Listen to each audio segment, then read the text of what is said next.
Exode chapitre 36. Salut, moi je m'appelle Lydia et aujourd'hui je vais lire un peu plus de la Bible en essayant de lire la Bible entière, chapitre après chapitre, jour par jour, jusqu'à la fin. Aujourd'hui je vais me concentrer sur Exode chapitre 36. Alors allons-y. Le Seigneur a donné l'habilité et l'intelligence à Bezalel, à Oliab et à d'autres artisans. Ainsi, ils pourront faire les travaux nécessaires à son service dans le lieu saint. Ils feront donc tout ce que le Seigneur a commandé. Moïse fait venir Bezalel, Oliab et les autres artisans. Le Seigneur leur a donné une grande habileté et il accepte de venir faire ces travaux. Moïse leur remet tout ce que les Israélites ont apporté pour construire le lieu saint. Tous les matins, les gens continuent d'apporter des dons volontaires. Alors, tous les artisans qui construisent le lieu saint arrêtent leur travail. Ils vont dire à Moïse, les gens apportent trop de choses pour faire ce que le Seigneur a commandé. Aussitôt,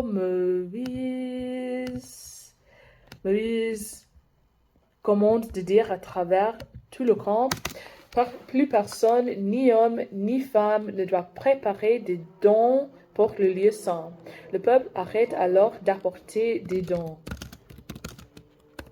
En effet, ils sont déjà suffisants pour faire les travaux. Il y en a même trop. Fabrication de la tente sacrée. Les artisans les plus habiles fabriquent la tente sacrée. Ils font 10 bandes de tissu avec des fils de lin solide mélangés avec de la très belle laine violette, rouge clair et rouge foncé. Ils brodent dessus des chérubins. Toutes les bandes ont la même grandeur, 14 mètres sur 2 mètres. Ils mettent d'abord 5 bandes ensemble, puis les 5 autres. Ils fixent des attaches en laine violette au bord de la 5e bande. Ils en mettent aussi au bord de la première des 5 autres bandes. Sur le côté droit des 5 premières bandes et sur le côté gauche des 5 autres bandes, ils fixent 50 attaches. Chaque attache est en face d'une autre. Il fabrique 50 agrafes en or. Puis il accroche les deux ensembles de 5 bandes avec les agrafes. Alors la tente sacrée forme un tout.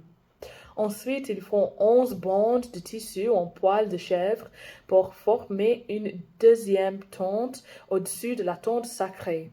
Toutes les bandes ont la même grandeur. 15 mètres sur 2 mètres. Ils mettent d'abord 5 bandes ensemble, puis les 6 autres. Ils fixent 50 attaches au bord de la 5e bande et 50 attaches au bord de la première des 6 autres bandes. Ils fabriquent 50 agrafes en bronze pour attacher les deux ensembles de bandes. Alors, cette tente forme un trou. Pour protéger la deuxième tente, il fabrique une couverture en peau de bélier teinte en rouge et une couverture en beau cuir par-dessus. Ensuite, il fabrique des cadres en bois d'acacia et il les met debout pour soutenir la tente sacrée. Tous les cadres se ressemblent. Chaque cadre a 5 mètres sur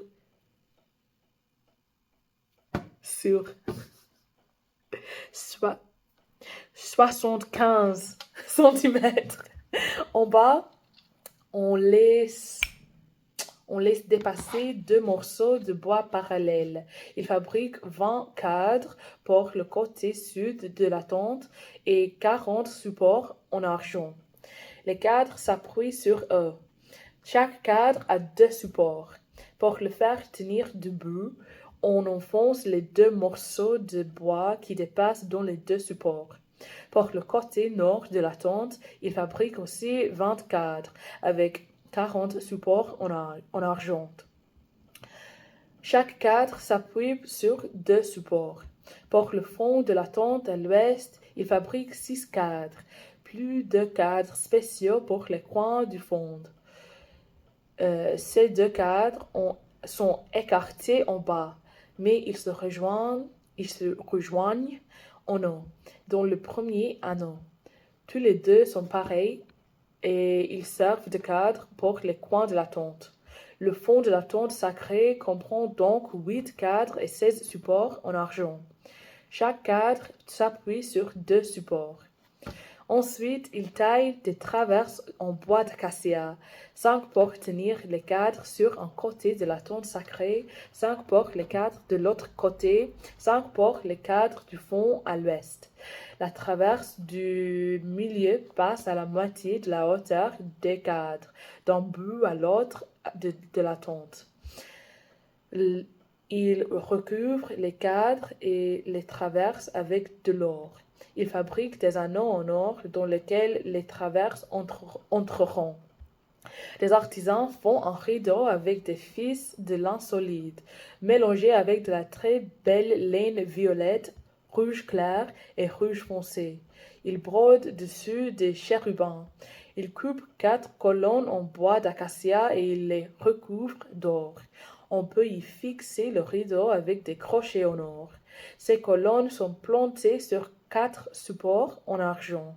Pour l'entrée de la tente sacrée, des brodeurs font un autre rideau avec des fils de lin solide, mélangés avec de la très belle laine violette, rouge clair et rouge foncé. Pour porter le rideau, ils fabriquent 5 colonnes avec leurs crochets et des tiges. Puis ils recouvrent d'or l'autre des colonnes et les tiges.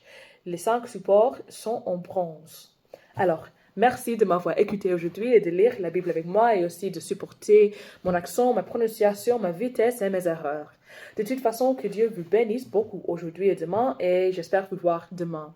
Aussi, si vous voulez regarder ces vidéos en bon ordre, il y a des playlists sur ma chaîne YouTube en 3 langues. L'anglais, le français et l'espagnol.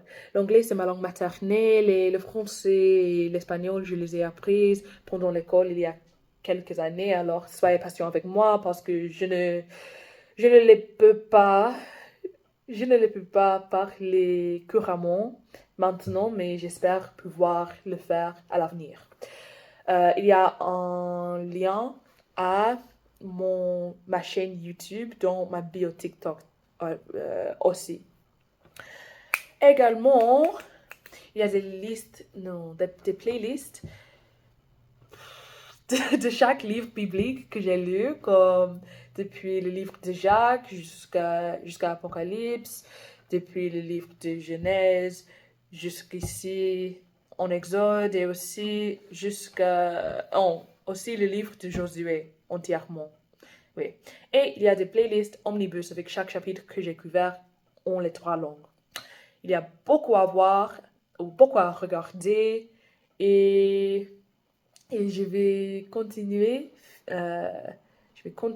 à faire ces vidéos. Alors, à demain. Salut!